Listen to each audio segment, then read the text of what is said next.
안녕하세요. 이번 시간에는 서울시립대학교 건축학부 한상원 교수님을 모시고 이제 건축에 대한 이야기를 해보도록 하겠습니다. 반갑습니다. 네, 반갑습니다. 예, 간단한 소개 부탁드릴게요. 예, 저 서울시립대학교 건축학부에서 건설 관리를 가르치고 있는 한상원이라고 합니다. 반갑습니다. 아, 예. 요새 지금 건설에 대해서 이야기들이 많거든요. 네. 그래서 여쭤볼 내용들이 많습니다. 예. 지금 우선 제일 이야기 많은 게 PF 이야기가 많이 나왔거든요. 네. 이 위기감이 있는데 이게 지금 PF라는 거 이게 어떤 구조를 가지고 있고 왜 위기라고 하는지 좀 우리가 이해할 수 있을까요? 그 PF는 사실 프로젝트 파이낸싱의 약자로 우리말로 하면 어떤 특정한 프로젝트를 위해서 돈을 빌리는 거라고 할 수 있습니다. 네. 그래서 일반적으로 우리가 은행에 가서 돈을 빌리게 되면 담보가 필요하거든요. 그런데 이제 건물을 지을 때 뭐 토지도 없고 지금 건물도 없는데 돈을 빌려야 되는 경우가 생길 수가 있어요. 그러면 기존의 대출과는 달리 담보가 없이 미래에 이 프로젝트를 개발한 후에 발생하게 될 현금 흐름을 재원으로 해서 돈을 빌리는 겁니다. 아, 그렇다 보니까 사업성 분석이라는 게 굉장히 중요해지죠. 그래서 미래의 현금 흐름이라고 얘기하면 조금 어디서 많이 들어보시지 않았나요? 우리 저 신용대출 마이너스 통장 뚫을 때 네. 직업이 뭡니까? 이제 이런 거 네네. 보고 이제 한도가 달라지잖아요. 그런 네네. 건가요? 아, 그거랑은 좀 다른데요. 네. 그 워런 버핏이 아, 주식의 가치 평가를 할 때 현금 흐름 할인. 예, 네. 예. DCF라는 방식을 예. 쓰고 있는데요. 부동산 투자 개발 혹은 PF도 미래에 이 부동산이 개발되었을 때 발생하게 될 현금 흐름을 예측을 해야 됩니다. 또 한편으로는 이제 사업의 안정성을 위해서 시공사에게 어떤 담보를 걸게 하는 그러니까 뭐 책임준공이라든지 아니면 뭐 연대보증이라든지 이런 것들을 요구하고 있습니다. 그럼 뭐 예를 들어서 지방에 이 자리는 하면은 좀 분양이 좀 아슬아슬할 것 같다. 네. 이러면은 좀 더 추가 담보를 더 걸어주세요. 뭐 보증을 해주세요. 이런 것들을 짠다 이렇게 볼 수 예. 있겠네요. 아, 그러면 예를 들어서 이제 그게 만약에 이런 경우 있잖아요. 지방 같은 경우 보면 네. 뭐 거의 다 미분양이 났다. 완전히 분양 실패하는 경우도 나는데 이렇게 되면은 난리 나는 거 아니에요? 네, 그렇죠. 사실 건설 사업이라는 게 부동산 경기에 많이 영향을 받거든요. 그래서 부동산 경기가 좋을 때는 굉장히 많은 돈을 벌기도 하지만 정말 미분양이 난다 하면 몇 년 동안 벌어놓은 이익을 다 손실 처리해야 되는 이런 상황들도 발생을 할 수 있죠. 그래서 굉장히 위험한 사업이라고 볼 수 있습니다. 아, 예. 그런데 지금 PF가 이렇게 문제가 된 거는 뭐 어떤 것 때문에 그런 건가요? 일단 가장 큰 이유는 금리가 급격하게 올랐다라는 게 가장 큰 이유인 것 같아요. 사실 우리가 투자를 한다는 얘기는 예. 돈을 가져와서 이 돈을 가져온 금리보다 더 큰 수익을 만들어내야 되거든요. 예. 근데 금리가 오르다 보니까 이제 기대 수익 자체가 낮아지게 되는 거죠. 그리고 부동산 경기가 침체되다 보니까 아무래도 사업성이 떨어지는 단지들이 많이 나오게 되죠. 그리고 또 최근에 있었던 그 레고랜드에서 신용경색 사건이라든지 그리고 둔촌주공에서 있었던 차원 실패라든지 이런 것들이 PF에 대한 심리를 굉장히 꺾어놓는 이런 계기들이 됐다고 보고 있습니다. 그럼 PF를 한다 그러면 대충 이율이 얼마 정도 될까요? 지방 아파트 정도 기준으로. 사실 그 사업성에 따라서도 다르고요. 부동산 경기에 따라서 다르고 기준금리에 따라서 달라지는데 예. 지금 얼마인지는 제가 정확히 말씀을 못 드리겠는데 한때 12%까지 갔다는 얘기를 들었습니다. 그러면은 이제 그 비용을 물어내면서 사업을 해서 해야 되는데 그러면 마진도 엄청 줄어들겠네요. 성공한다 하더라도. 그러니까 조달금리가 12%면 예. 최소한 18%, 20% 정도의 기대 수익이 나와야 되는 거죠. 그렇다 보니까 네. 좀 어렵죠. 그러면 보통 PF 하면 선분양이잖아요. 네. 근데 요 댓글들 보면 후분양하면 된다, 후분양하자 이러는데 네. 그렇게 전환하는 게 어려운가요? 이렇게 한번 생각을 해보면 좋을 것 같아요.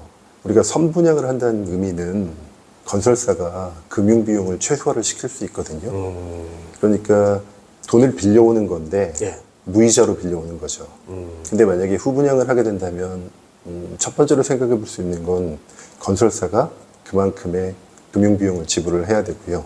그 금융비용이 아마 분양가에 반영이 되게 될 겁니다.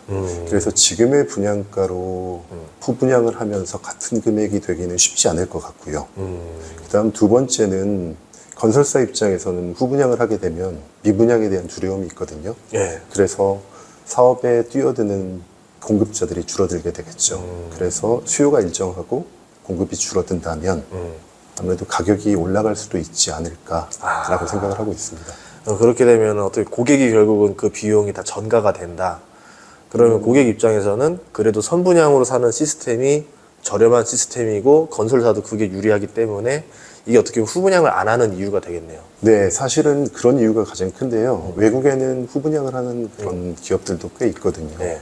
그래서 사실 선분양이 좋다, 후분양이 좋다를 여기서 이렇게 딱 잘라서 말씀드리기는 어려울 것 같고요. 또 좋은 제도라는 것들이 막상 적용을 하다 보면 예상하지 못했던 부작용들도 발생을 하거든요. 그래서 선분양도 장점이 있고 후분양도 장점이 있다. 이렇게 정리하면 어떨까 싶습니다. 우리나라는 어쨌든 선분양을 많이 하는데 뭐 미국이라던가 유럽이라던가 다른 나라들은 주로 시스템이 어떻게 되는지 알 수 있을까요? 후분양을 하는 그 기업들도 꽤 있고요. 그리고 우리처럼 이렇게 대형 아파트를 짓는 사업들은 사실 많지는 않죠. 그러다 보니까 지방 건설업자들이 네. 뭐 자금을 확충을 한다든지 아니면 뭐 채권을 찍어낸다든지 아니면 증자를 한다든지 뭐 이런 방법으로 자체 자금을 갖고 건설을 하기도 합니다. 예, 알겠습니다. 자, 그리고 이제 최근에 나온 게 이제 철근 누락 이야기가 있어요. 그래서 예전에 뭐 순살좌 뭐 이런 것도 있었는데 그럴 수가 없다라는 네. 의견이 지배적이었다가 최근 사태 나면서 어떻게 이게 가능한 일이냐 이렇게 네. 바뀌었는데 이게 원인이 뭔가요? 철근이 누락된 이유에 대해서 얘기를 드리려면 먼저 조금 전에 말씀하셨던 그 철근좌라는 그 블라인드에 올라온 그 철근좌라는 분께서 올린 글을 한번 짚어볼 필요가 있는데 철근좌라는 분의 주장은 의도적으로 철근을 뺐다라는 것이고 그 밑에 달린 댓글은 아마 그분이 GS건설에 다니신 분인데요. 그분은 그럴 수가 없다. 쌍팔년도 아니고 그러니까요. 불가능하다라고 얘기를 하는데요.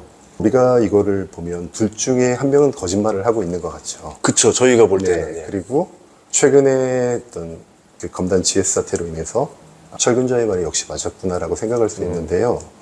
이런 문제는 우리가 흑백 논리로 바라보면 안 될 것 같아요. 특히나 그 복잡한 문제에 대해서는 우리가 좀 더 확률적 사고를 가져야 되거든요. 특히나 투자자 같은 경우는 가장 중요한 것 중에 하나가 확률적 사고라고 생각을 하는데요. 저는 결론부터 말씀드리자면 둘 다 진실을 말하고 있다고 생각을 합니다. 그래서 치열하게 그래요. 네. 예전에도 뭐 비슷한 이야기들이 있었는데 네. 다 이렇게 치열하게 공방이 벌어지는 네. 거예요.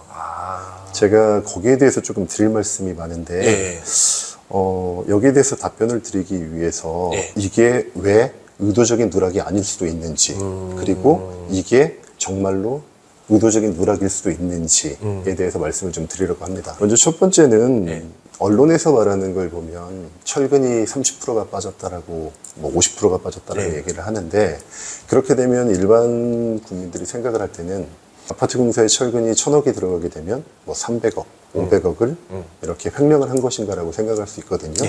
근데 정확하게 표현을 하면 아파트에 있는 철근량 전체의 30%가 빠진 것이 아니라요.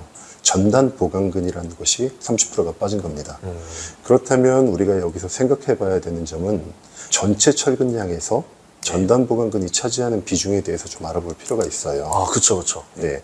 그래서 제가 실제로 이 며칠 동안 현장 소장분들과 통화를 통해서 A 현장과 B 현장 두 현장을 조사를 했고요. 두 현장 모두 경기도에 소재한 현장입니다. A 현장은 총 세대수가 630세대고요. B 현장은 총 400세대가 되고요. A 현장에 들어가는 전체 철근량은 약 7,000톤이 들어가고 B 현장은 약 4,000톤이 들어갑니다. 그리고 그 중에서 A 현장에 들어가는 전단 보강근은 약 10에서 20톤 정도이고요. B 현장에는 20톤 정도가 들어가게 됩니다.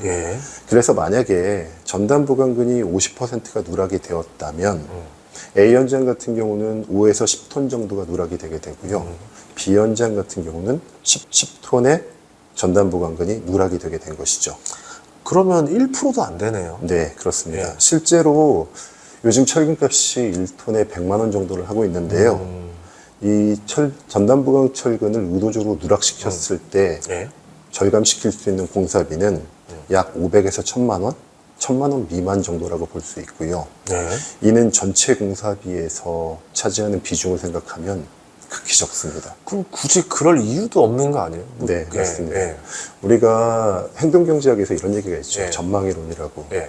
그러니까 똑같은 크기의 이익과 손실을 놓고 봤을 때 손실에 대한 고통이 이익에 대한 기쁨보다 3배 이상 크다라고 얘기를 하거든요. 근데 이렇게 전담보강근을 누락시킴으로써 얻을 수 있는 이익과 전담보강근이 누락되어서 피해가 발생했을 때 물어야 할 책임을 생각해 보면 몇백 배, 몇천 배가 되거든요. 그래서 많은 건설인들이 이게 의도적으로 누락시킬 수가 없다라고 말하는 근거가 됩니다. 그쵸. 굳이 그렇게 해서 네. 브랜드 가치 훼손되느니 1,000만 원 아끼자고 그럴 이유는 없는 네, 거잖아요. 맞습니다.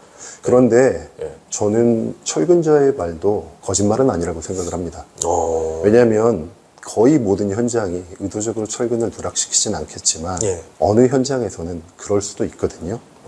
그리고 그런 희소한 일들이 언론을 통해서 좀 더 과장 해석될 수 있다고 생각을 합니다. 그리고 또 철근자님께서 말씀하신 대로 그 2020년, 2021년은 원자재 값이 폭등을 하면서 난리 났었죠. 네, 철근 가격이 올라갔고요. 네. 또 더 큰 문제는 철근을 구하기가 어려웠거든요. 맞아요.